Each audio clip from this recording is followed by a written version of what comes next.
Bien le bonjour et bienvenue sur Cinevix, je suis Vix et aujourd'hui je suis accompagné de Kassa et Nolan. Enchanté. Et aujourd'hui Merci. on va vous parler d'un film que nous venons de voir à l'instant. Ce film en question c'est Blade Runner The Final Cut. Ouais, réalisé par Ridley Scott. Il a plus rien à dire du tout. Avec Le mec qui a fait Indiana le Jones. mec qui a fait Indiana Jones, c'est Han Solo. Bon, Harrison Ford. Harrison Ford. Harrison Ford. Alors on voulait parler du film sur plusieurs prismes, je suppose. Je vais laisser Victor le dire. Alors d'abord on va parler à peu près du scénario. Donc on est en 2019 à Los Angeles et à cette époque le gouvernement a décidé de créer des robots appelés les réplicants pour venir un peu en aide de la société. Et notamment, ces réplicants-là, il y a une génération qui s'appelle les Nexus 6. À ne pas confondre. Attendez, je m'enlève d'abord mon doigt de l'oreille. Après je fais. On va pas confondre avec Nexus 7, le youtubeur de merde. On fait vachement mieux le cinéma que lui. Exact. On te baise. Et donc, ces réplicants Nexus 6, un jour, ont décidé de se rebeller. Et donc, le gouvernement a mis en place une police appelée les Blade Runner pour essayer de les traquer afin de les éliminer. Alors déjà, ce qu'on peut dire sur le scénario, c'est que c'est assez original pour l'époque. En vrai, ça va. C'est pas le scénario le plus complexe qu'on ait vu dans un film. Qu'on soit clair, faut pas s'attendre à du Perfect Blue ou des trucs comme ça, mais c'est quand même un scénario qui tient sur une base solide et sur une société qui est assez différente de la nôtre, ce qui peut permettre un bon rapprochement en SF. Est-ce que t'as un truc à rajouter, Nolan? En fait, il faut peut-être qu'on inverse les rôles, comme ça il a des trucs à dire avant que je dise. J'aime bien les robots. Ouais, voilà, c'est. Ouais, l'idée des robots est pas mal, surtout le fait qu'ils soient très humains. Toi, t'as aimé Ouais, quoi en effet. dans les robots? J'ai aimé leur détachement par rapport aux êtres humains normaux. Ils avaient pas beaucoup de différence, mais en fait, on voyait quand même, on ressentait que c'était pas non plus des humains comme les autres, comme le Blade Runner ou les Chinois de con, je sais pas comment ils s'appellent là. Les Mais Chinois, voilà. les Chinois. Chinatown. Il y a un nombre de Chinois qui est quand même très conséquent dans ce film. C'est-à-dire que tous les marchands sont chinois. Il y a un moment avec une sorte d'énorme zeppelin au-dessus de la ville là, avec une grosse chinoise qui parle. Il y a eu 3 fois cette scène. Ouais, 3 fois cette scène, franchement il a abusé. Je pense que le zeppelin a dû coûter très cher pour qu'il y ait autant de scènes là-dessus quand même. Mais ouais, c'est vrai qu'il y a beaucoup de chinois dans ce film, ce qui n'est pas le cas de 2049. Je crois que c'est 2049. 2049, il me semble. Ouais, il n'y a pas de chinois. Voilà, on a trouvé ça un peu spécial qu'il y ait autant de chinois dans ce Los Angeles avec des accents très clichés en plus. Un accent très cliché en effet. Ouais, très pragmatique. Est-ce que vous avez des autres trucs à rajouter vous?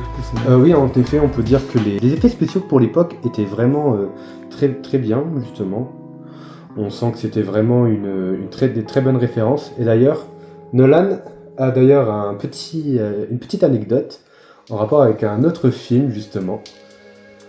Alors dans Seven, il y a un moment où Morgan Freeman sort de son appartement et va en taxi à la bibliothèque, là où il découvre le livre chrétien, je sais plus comment il s'appelle, avec les 7 péchés capitaux. Et en fait, dans La Bible. La Bible. La Bible. Quand même comme mot. Et quand il est dans le taxi, il voit plein de personnes entourées, plein de personnes qui entourent une femme qui est au sol avec un manteau transparent. En fait, c'est une référence à Blade Runner, où la première madame qui se fait tuer. La première réplique en fait. La première réplicante qui se fait tuer, elle est morte comme ça, et du coup, c'est une référence puisque. C'est le même impair. Et c'est la même scène finalement. En effet. Donc merci Nolan pour cette anecdote. On parlait des effets spéciaux. Moi je trouve qu'ils sont vraiment bons pour l'époque, c'est vrai. 82, peut-être ça a été fait avec ILM, je pense pas, mais il y a des faibles chances. Tout va être au niveau des décors. Les décors sont vraiment bien, justement. Ouais. Moi je trouvais que c'était très repompé sur Metropolis de Fritz Lang, mais enfin repompé c'est pas un terme adéquat, c'est inspiré.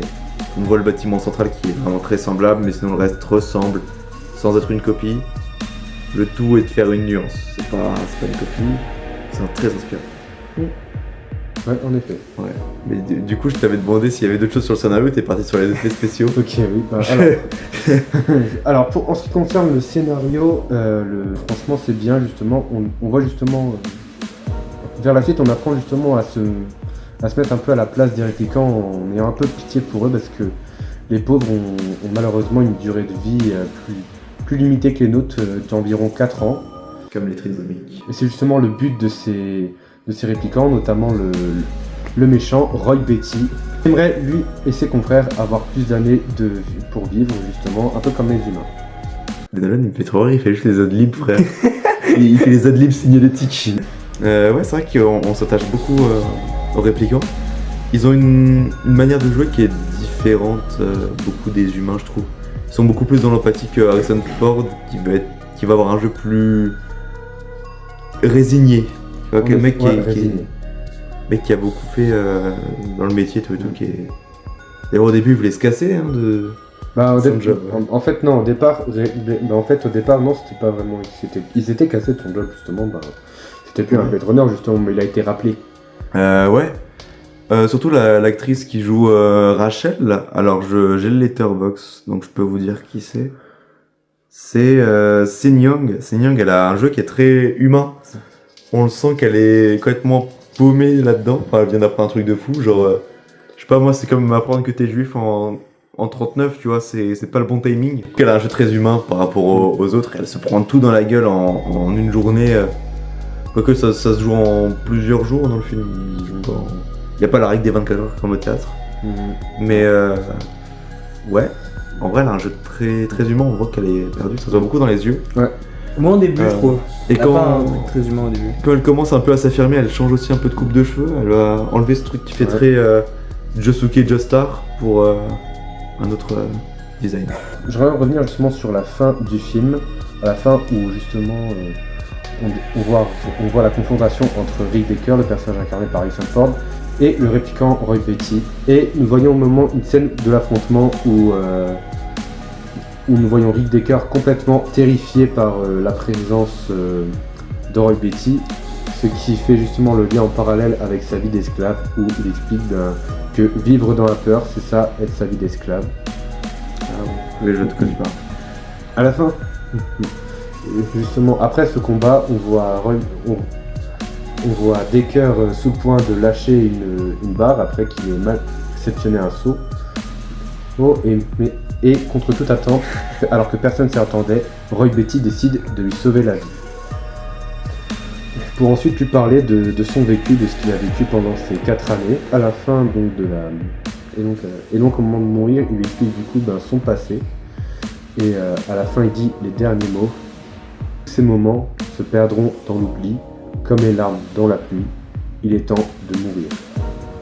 Qu'est-ce que tu en as pensé de cette citation, toi ? Franchement, honnêtement, quand j'ai découvert la première fois, ça m'a énormément marqué. J'ai beaucoup adoré cette dernière réplique. Je trouve que ça résume bien sa vie justement. Ça montre qu'il voit sa vie défiler devant ses yeux et du coup se oublie à sa mort. Et au moment de s'éteindre, on voit échapper de sa main un oiseau blanc qu'il avait attrapé auparavant. Et cet oiseau représente donc une colombe qui est donc caractérisée qui caractérise donc le décès de quelqu'un justement. Quand par exemple on marque par message reposer en paix avec les emojis colombes. La colombe, c'est aussi par rapport à l'arche de Noé dans la Bible. Pour avoir lu la Bible, ce qui n'est pas le cas de Nolan qui savait plus ce que c'était le texte sacré. Ouais, la colombe, c'est elle qui vient prendre le rameau d'olivier et l'apporter à Moïse pour lui signifier que la terre, que le niveau de la mer redescend. Donc le renouveau de la terre. Est-ce qu'il y a de la symbolique à ce niveau ? Je pense que oui, en soi. Ça ne m'étonnerait pas. On a quand même quelque chose d'assez biblique. Dans l'aspect biblique va se retrouver beaucoup sur le fait de créer l'œuvre de Dieu, de la recréer avec les répliquants. Ça c'est clair, hein. Réplique de la vie humaine, réplique de la vie de Dieu, quoi. Ça aborde aussi le sujet bah, justement du transhumanisme, de l'intelligence artificielle, de manière un peu early, parce que à l'époque c'était un sujet qui était pas tant que ça abordé, je trouve, dans les films de science-fiction. On était plus dans la conquête spatiale, c'est ce qui s'était passé en 68 ou 69, genre. 68. 68, merci. Non, 69. Mais ta gueule, t'es un truc de fou ce mec. Oui, c'était plus axé là-dessus dans les années qui ont suivi, notamment 2001 qui était assez axé sur la conquête de l'espace. Oui, Ouais. l'espace. Même les séries comme Albator ou Goldorak. Star Wars, bien sûr, conquête de l'espace. Bon, il y a bien sûr tout le sous-texte sur le fascisme. Oui. Et là, du coup, on va reprendre un truc un peu plus sur l'IA, l'intelligence artificielle. Chose que je suis pas très renseigné sur la science-fiction de cette année, peut-être 50-40. Cependant, c'était déjà présent en 27 avec Metropolis. Le film est très inspiré de Metropolis, en même temps Metropolis c'est un énorme chef-d'œuvre de science-fiction. Et je trouve que ça ne lui fait pas de l'ombre, mais ça lui rend quand même assez bien hommage. C'est un très bon film, Blade Runner, quand même. En effet, oui. À la fin, nous entendons l'un des officiers, un des collègues de Rick Decker, nous dire « Dommage qu'elle doive mourir, mais c'est notre lot à tous », qui est également la dernière réplique de fin du film. Donc cette réplique, je trouve que c'est vraiment une réplique très bien choisie, parce que justement, ça humanise un peu justement les Blade Runner, justement, je trouve que c'est un peu humaniste pour dire que oui, elle va bientôt mourir, mais comme nous, forcément, on doit tous mourir, justement, ça permet un peu de rapprocher le lien entre les réplicants et les humains. Il est trop content, Nolan. Oui. Il est trop content qu'il meure, les réplicants. Il est vraiment heureux de ça. Moi, j'aurais peut-être voulu revenir sur les décors. On les a un peu cités pour dire qu'ils ressemblent à ceux de Metropolis. C'est plus que ça.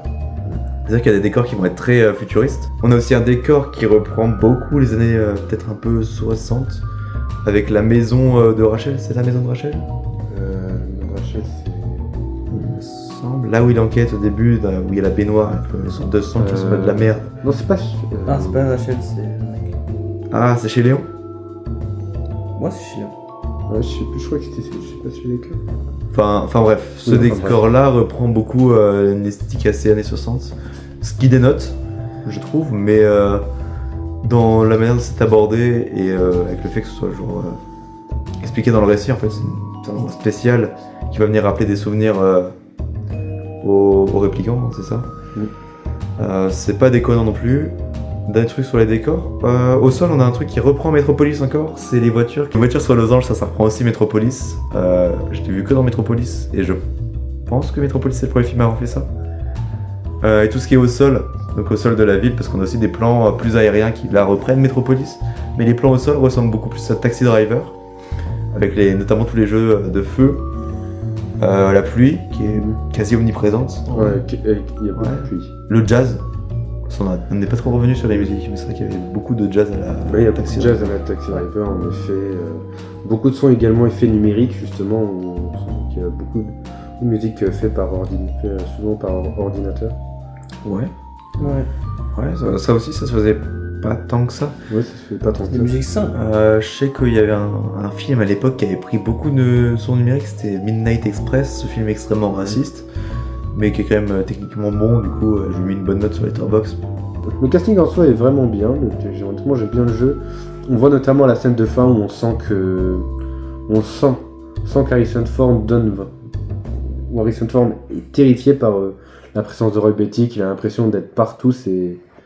L'acting est vraiment bien, je trouve. Ah, j'ai une idée derrière la tête, il y a l'idée d'Ampouille derrière moi. C'est sur moi, il y a l'idée. Attends, dis que t'as l'idée derrière la tête et puis tu dis ce que tu penses d'Harrison Ford. En ce qui concerne la voix française, donc Richard Darbois fait un très très bon jeu notamment. J'aime beaucoup aussi la scène où il est face à la première réplicante, je sais plus trop son nom, mais Elle s'appelle André Chédil. exact, André Chénil, où à un moment il se fait passer pour une espèce d'un membre d'un officier de syndicat contre les abus moraux. On voit qu'il prend une voix assez différente, on sent quand même un bon travail également pour le doublage. Oh oui. Juste, dans la vidéo, ça va peut-être se voir, mais il y a 3 personnes et 3 situations cliniques différentes. On a le trouble de l'attention, l'hypersensibilité et l'autisme. Du coup, c'est on est des 3 professionnels des... Ouais. Arrête de rire comme ça, toi, les hyperactifs de merde. Mais je peux dire un truc. Oui, Oui, Je vas-y, trouve dis, que Harrison Ford, il reprend ses rôles de d'habitude un peu avec ce truc de chasseur qui cherche à chasser. Ah ouais, la valise. Chasseur qui essaye de chasser sa proie ou des trucs comme ça, comme ce qu'il fait dans je veux dire, dans Indiana Jones ou dans Star Wars ou dans des autres films que je n'ai pas vus. Voilà. Ah ouais, t'es vachement qualifié pour parler des autres films que t'as pas vu, j'avais oublié. Ouais, le côté un peu nonchalant du personnage principal, bah, c'est Harrison Ford, hein, tout simplement. c'est un peu de ses rôles souvent. Mais en C'est fait, pas, c'est même pas son rôle, il est comme ça tout le temps. Ouais, hein, ouais, c'est pas justement. En interview, il est trop casse-couille avec ça, justement. Il est trop chiant en interview. Il est là, il fait oui, j'ai joué à Han Solo et c'était un costume comme un autre. Hein. J'ai eu le chèque. C'est Gainsbourg, mais en chiant, ce mec. Et en très grand, j'ai peur qu'il me casse la gueule. Pourquoi c'est fado? Qu'est-ce que t'as dit? J'ai touché chèque. Allez, toucher le chèque, qui est le plus court dans l'histoire. Je trouve qu'à cette fin, de plus en plus, le film continue et de plus en plus il devient insensible. De plus en plus il devient faible. Mais en même temps, c'est rattrapé par les répliquants. Ouais. Bah, Ça gâche à chaque fois ma femme. Non, mais Nolan a raison, même s'il sait Non, pas mais s'exprimer. il a hein. raison. C'est- Ouais, Il a raison. En effet, je suis plutôt d'accord avec toi, Nolan. Il évolue en même temps que les répliquants. On passe de quelqu'un d'assez résigné qui a quitté son job, il a dû passer 50 ans à tuer plein de répliquants, le mec. Là, il commence vraiment à galérer parce qu'il s'amourache un peu de Rachel. Hein. Ouais, Carrément. oui, il est carrément amoureux. Il a tellement envie de la baiser. Mais c'est- Ouais, justement, un point négatif que je suis pas trop fan, c'est la romance entre Rick Decker et Rachel. Notamment une scène où à un moment, justement, on voit un peu leur premier baiser. Je trouve qu'elle est pas très bien mise en scène juste avant parce on dirait un peu qu'il la repousse. Il la justement. viole quoi. Et voilà, Ouais, c'est ouais. assez simple. On Genre, sent pas trop le consentement Elle là-dedans. voudrait se barrer, puis après il la plate contre le mur et il l'embrasse. Et après Ouais. elle aime ça. Désolé, mais Ouais, on là, est t'as- pas dans des livres bizarres. Tu joues à la roulette russe, mon gars. hein. Il y avait une Ouais, chance sur ouais, 6 que ouais. ça marche. T'as eu de la chance ce coup-là, mais. Ouais, je suis d'accord. Ouais, en effet, exact. Ouais, je suis vraiment pas fan de ce moment-là. Mais il y a 5 autres moments. Il y a vraiment 5 chances sur 6 que tu te prennes un permaban sociétal, mon gars. Ouais. Enfin, pour moi, ça passe limite cette scène. On va dire qu'il savait précisément ce qu'elle éprouvait. Mhm. Bon, je n'y crois pas personnellement parce que le film nous fait pas dire ça. Mais moi je suis bien franchement. Si on avait un truc évident avant ça dans le film, genre en mode, je sais pas moi, il l'apprend par une lettre, ou je dirais un exemple bidon, qu'elle l'aime. Bon, Après il y avait déjà une tension Problème. sexuelle entre les deux avant. problématique, mais ok. Mais là, ouais, c'est chaud. Hein. C'est chaud. Ridley Scott, il a dû violer sa femme un nombre incalculable de fois, la pauvre. On pense fort à elle. On pense fort à. Mais d'ailleurs, ça m'étonne ça, parce que Ridley Scott a quand même fait la saga Alien qui était basée sur un méchant qui personnifiait le viol. Enfin, j'allais dire le Xenobite, c'est pas ça du tout son nom. Non, le xénomorphe. Xénomorphe. J'ai confondu avec les Cénobites de Hellraiser. Le Xénomorphe, il a vraiment une aura de violeur en puissance. Apparence très phallique, il te pénètre avec sa bouche violemment, sa bouche on dirait une berge. Il y a son enfant qui sort de ton bide comme si c'était une énorme bite de cheval. Enfin, et vous il rigole là, je sais pas. Putain mais il y a l'attardé du groupe, c'est même pas moi pour une fois. Moi je veux juste revenir sur un truc, c'est que au niveau des effets spéciaux, on l'a pas dit mais j'aimais beaucoup comment étaient gérés les impacts de balles. C'est-à-dire que c'était un peu comme Paul Verhoeven. Ça son nom c'est Verhoeven celui qui a fait Robocop. Ouais, c'est ça, c'est pas du Randall. Ouais. Paul Verhoeven qui a une manière bien à lui de gérer les impacts qui va les rendre vraiment en énorme. C'est-à-dire que tu te prends une balle, il y a la moitié de ton torse, il est complètement éclaté et déchiqueté. Et ça je trouvais que ça rendait très bien. Et j'adore les films qui font ça. C'est un bonheur pour les yeux, même si c'est pas accurate à ce qu'on peut voir dans la vraie vie. Voilà, je crois que c'était un point intéressant à souligner. C'est pas gore pour rien, ça a un sens, puis vu qu'on est dans le futur, c'est sans doute un gun du futur qui peut faire ça, donc pas de soucis. Verhoeven avait fait Starship Trooper aussi. Ouais, en effet, il a fait Starship Trooper également, il a fait également Robocop, Total Recall et aussi Basic Instinct. Il y a des très bons films, j'aime beaucoup Paul Verhoeven. Oui, Nolan. J'ai un truc à dire par rapport aux répliquants. Je trouve que leurs forces sont pas trop mis en valeur, à part à la fin avec du coup le dernier répliquant, je sais plus comment il s'appelle là. Roy Betty. Alors, Rock Betty, je trouve que il le fait pas trop montrer que les répliquants sont plus forts que les humains. Et du coup, c'est un peu dommage qu'il ait pas joué sur ça par rapport à cette force et tout. Parce qu'en fait, vraiment, Harrison Ford, il le tue en un coup, tu vois, à chaque fois. Et bah, ça manque un peu de méchants comme les répliquants forts et dynamiques. C'est pas faux, on le voit à la fin quand la scène où Roy il va éclater la tête du type avec ses mains, ça pour le coup on s'en rendait bien compte de sa force. Il aurait peut-être fallu la mettre 1 heure plus tôt. Parce que ce mec en plus il nous sert pas à grand chose dans le film. Ouais, il est là à la fin, au tout début il est là, il nous explique que Rachel est pas au courant qu'elle est réplicante.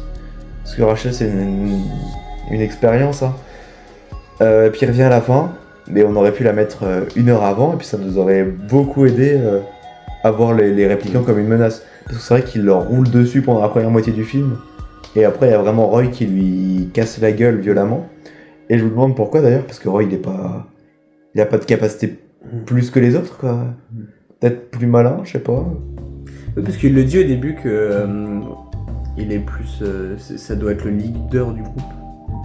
Ah ouais. Quand il y a des images qui passent des différents des répliquants qui sont barrés. Ah ok, ouais, ça doit être Voilà. Mais bon, ça aurait été bien de la mettre un peu avant la scène. Ouais. Au niveau du découpage, j'ai plus rien à redire, franchement, c'est bien, hein, c'est un très bon film. Ouais, en effet, c'est un très très bon film, franchement, j'ai adoré ce film. Peut-être revenir sur la première scène. La première. Avec les énormes pylônes de flammes. Là. Ouais, en effet. Ça, je trouvais ça visuellement très intéressant. Ouais. Ça nous place directement dans un univers qui est futuriste, mais pas du tout parfait. Parce que, futuriste et également très très sombre aussi. Le film est assez sombre en lui-même, je trouve. L'image. Ouais, l'image. Ouais, les films, justement, les décors, la photographie, c'est assez sombre, justement. Ça fait un peu film noir. Oui. Tout dans la nuit. Oh, bah oui, du coup. Bah, du coup, ça se passe. Toutes les scènes se passent dans la nuit. Ouais. Et ouais, c'est commencer avec des pylônes de feu comme ça, qui sont impressionnants parce qu'elles sont super hautes et que les flammes sont énormes aussi, ça nous place dans un environnement futuriste. Dans une zone industrielle, donc forcément quelque chose qui n'est pas parfait parce que dans un monde parfait, il n'y a plus de zone industrielle logiquement, on est tous en train de vivre oisivement comme des gros porcs à s'empiffrer de tout plein de sucreries. Super, j'ai pas du tout un gros ventre. Bon, je crois qu'on a à peu près tout dit sur le film. Ouais, tous les points qui nous venaient à l'esprit. Donc voilà, c'était notre avis du coup sur Blade Runner The Final Cut de Ridley Scott. On vous le recommande. On le recommande très également, oui. Merci d'avoir regardé. Merci à Kassa de m'avoir accompagné pendant cette vidéo. J'espère qu'elle vous a plu. Et à très vite dans une prochaine vidéo de Cinévix. Allez. Allez. Ciao.